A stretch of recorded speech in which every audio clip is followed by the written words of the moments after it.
famille de Sion, frères, sœurs de Sion, tous les gens qui nous accompagnent par ces systèmes.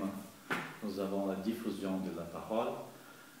Nous sommes là au 3e dimanche de Pâques et je crois que nous sommes déjà dans la suite d'une réflexion assez importante et en profondeur du mystère du salut, du mystère de la foi chrétienne et je crois aussi de la base principale de tout le développement de l'Église dans laquelle nous faisons partie. Je crois que c'est important de penser que la liturgie, c'est un chemin. L'Église propose de faire une marche pendant toute l'année, où normalement on suppose de faire une connaissance de périodes, des étapes plus importantes du mystère du salut, qui commence par le plan de Dieu, commence par déjà le choix, la vocation d'Abraham dans un sens plus concret, et passant par toute l'histoire d'Israël, et après le développement naturel de l'Église, qui est fondé par la mort, résurrection, l'incarnation, la mort, résurrection de Jésus. Les textes que nous allons aujourd'hui voir, nous avons là, je crois, un peu de temps, on peut profiter pour regarder quelques aspects, pas nécessairement aller en profondeur en tous les aspects, parce qu'ils sont trop riches. Il y a quelque chose qui est important, je crois que parfois on ne fait pas trop d'attention, c'est que l'Église célèbre maintenant son grand mystère, c'est la partie plus importante, justement après le Pâques, on va vers la Pentecôte, c'est le moment qui va conclure toute cette évolution de la démarche première de la foi des premiers apôtres, l'Église primitive qui va se développer. Nous sommes là dans aussi une évolution importante de la théologie de l'Église, où normalement on travaille la parole de Dieu comme le centre de l'Église, et la parole de Dieu dans son unité, dans son ensemble, dans sa totalité. Ça veut dire du départ jusqu'à la fin. Et je crois que l'Église a passé par une réforme importante dans plusieurs domaines après le Concile Vatican II. On a évolué énormément, et même par rapport à la sensibilité et la manière d'interpréter les Écritures. C'est que je voudrais appeler l'attention aujourd'hui, que ça fait partie de cette période, de Pâques jusqu'à Pentecôte. Il y a quelque chose là qui n'était pas sensible, n'était pas assez, je crois, pensé pour ceux qui ont fait la réforme de l'Église, c'est-à-dire la présence de la base de la parole de Dieu qui nous aide à cet accomplissement que nous célébrons. Vous savez, on n'a pas de lecture de l'Ancien Testament, ce qu'on appelle l'Ancien Testament. Pendant toute cette période liturgique, c'est la période la plus importante dans l'annoncement de la parole de Dieu. Et d'autre côté, c'est la période où tout cet événement, d'abord par les textes même du Nouveau Testament que nous allons lire, sont prouvés par la parole qui n'est pas présente.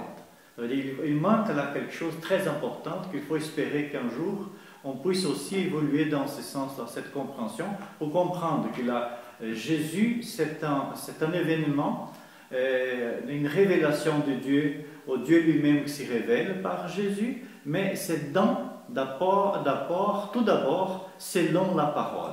Or, la parole que nous parlons d'après les documents de l'Église même, c'est la parole, c'est les écritures du peuple juif. Et ces écritures-là ne sont pas annoncées ces jours-là pendant la liturgie. Je crois que c'est important d'apporter cette réflexion, parce que c'est les jours où nous travaillons justement la parole.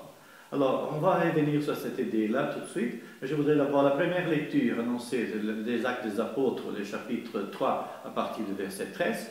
Nous avons la deuxième lecture qu'on continue, la lecture de la première lettre de Jean, chapitre 2. Nous avons aussi le psaume 4 qui réfléchit un peu la spiritualité de cet abandon en Dieu.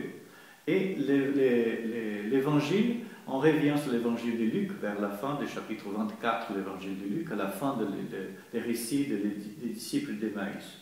Il y a deux, je crois qu'important, les textes sont proposés pour qu'on puisse réfléchir, pour qu'on puisse nous aider, qu'on puisse demander à la parole qu'est-ce qu'il y a derrière, car une lecture continue, une lecture linéaire de la parole de Dieu n'est pas proposée. C'est proposer une lecture qui nous aide à la réflexion, qui nous fasse poser des questions, que nous puissions aussi poser la même question à la parole.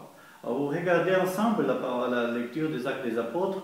Pierre fait son grand discours pour justement montrer que c'est un moment nouveau, que la résurrection a eu lieu et que les apôtres sont déjà partis par une conviction claire de cette résurrection, et maintenant il faut annoncer cela aux gens. D'abord on commence à annoncer aux Juifs et la communauté qui est présente.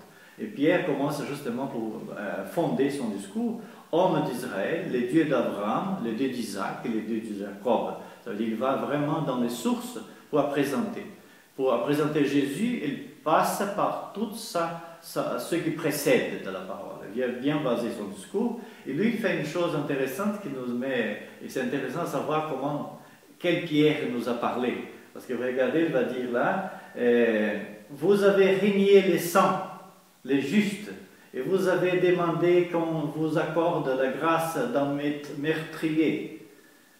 Alors c'est très intéressant parce que si on lit les textes de l'évangile de Marc, le chapitre 14, vers la fin du chapitre 14 et tous les évangiles correspondants, c'est dans les récits, et on peut dire les derniers moments qui représentent la présence des apôtres de l'Église ou des disciples, de ceux qui suivaient Jésus, qui étaient avec lui, parce qu'après ce moment-là, Jésus ne revient plus avec les apôtres, on ne vient plus avec sa communauté, il sera après condamné par Pilate et après mis à la mort, à la crucifixion. Et ce moment-là, c'est Pierre, justement, ce nom-là qui maintenant nous lisons les Actes des Apôtres, c'est Pierre qui va nier Jésus là, 3 fois. Nous connaissons cette histoire très très bien racontée par l'évangile de Luc. Or, maintenant, Pierre prend courage. Ça veut dire quelqu'un au nom de Pierre, dans la bouche de Pierre, il va dire « Vous avez régné les saints et les justes ». Or, il faut rappeler Pierre, c'est vraiment lui, avant de commencer le processus, c'est lui qui va régner. Alors, nous sommes là dans une époque, je crois, très importante. Pierre fait un travail, les discours des Actes des Apôtres, c'est une argumentation pour dire que la reconnaissance de Jésus en tant que Dieu incarné, avant sa mort et sa résurrection n'était pas possible. Nous avons une foi, et c'est là qu'est vraiment l'importance de cette période, nous avons une foi, l'Église va proclamer, une foi post-pascale. Cette réalité qui précède, on peut avoir des informations, on peut sentir une attraction par cela, comme les apôtres, d'autres ont senti, mais on ne peut pas comprendre, tel que Pierre va nier. Et lui, il va reconnaître aussi que les autres n'ont pas reconnu, mais que vous avez agi dans l'ignorance. On ne pouvait pas comprendre. Il va dire après une chose qui normalement ne prend pas en considération, mais Dieu a ainsi accompli ce qu'il avait d'avance annoncé par la bouche de tous les prophètes, que le Christ, son Messie, souffrirait et alors il devait mourir. Et c'est par là qu'il devait apporter la résurrection et le salut du monde. Or, je crois qu'il faut être conséquent par les discours eux-mêmes. Au fond, il faut, comme les pères de l'Église vont dire, une glorieuse morte, une très jolie morte, parce que c'est grâce à cette mort de Jésus, que nous sommes sauvés. On ne peut pas prétendre que cela, ce n'était pas un acte de Dieu, ce n'est pas non plus une volonté de Dieu, ce n'est pas non plus dans le plan de Dieu. D'ailleurs, selon Pierre lui-même, l'événement Jésus s'était annoncé par le prophète. Je reviens seulement pour finir, les disciples d'Emmaüs, je saute parce que la lecture de Jean, elle montre seulement que l'Église commence à donner ses premiers pas, elle est déjà en marche, il y a toute une réalité communautaire qui est en train de se mettre en place. L'évangile de Luc, l'évangile qui va travailler et finir les disciples d'Emmaüs, chapitre 24, il va justement rappeler cette conscience que le judaïsme avait, l'attente du Messie. Comme on connaît déjà, Emmaüs est un endroit historique. On connaissait de l'époque de Jésus un endroit qui s'appelle Emmaüs.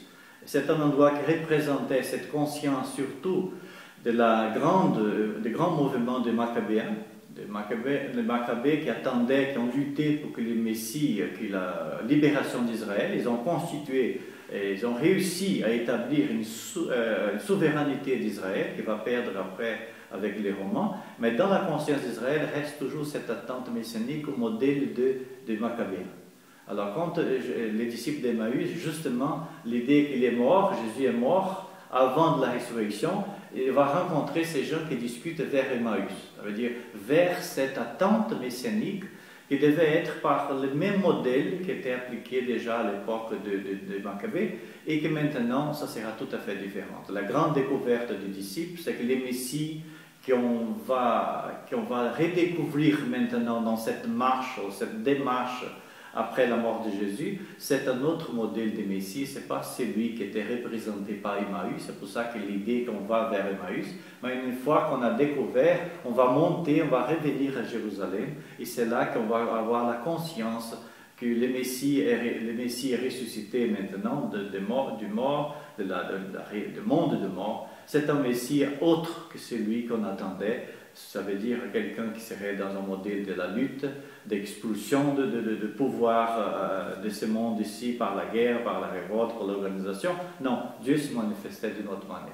Et c'est là que l'Église primitive commence à croire dans un Messie qui était un modèle différent. On peut imaginer un modèle d'après Daniel, le Fils de Dieu, le Fils de l'homme, une réalité divine. Tous ces éléments étaient déjà présents dans la conscience juive, qui maintenant elle sera élaborée ou réélaborée par ces Juifs même-là qui croient en Jésus ressuscité. Et je crois que nous vivons aujourd'hui justement dans ce monde-là, dans cette démarche encore, mais nous sommes maintenant déjà assurés par une communauté qui a déjà 2000 ans d'histoire, qui vivent encore dans sa recherche. Il faut continuer dans sa recherche. La parole de Dieu, elle est inépuisable. Mais de notre côté, il ne faut jamais arrêter en pensant qu'on a déjà découvert tous les mystères de Dieu. Le mystère de Dieu, c'est toujours à découvrir, mais nous sommes déjà dans cette réalité de la manifestation pleine de Dieu. Alors je souhaite à chacun, à chacune un bon dimanche, une bonne continuation aussi de la période de Pâques.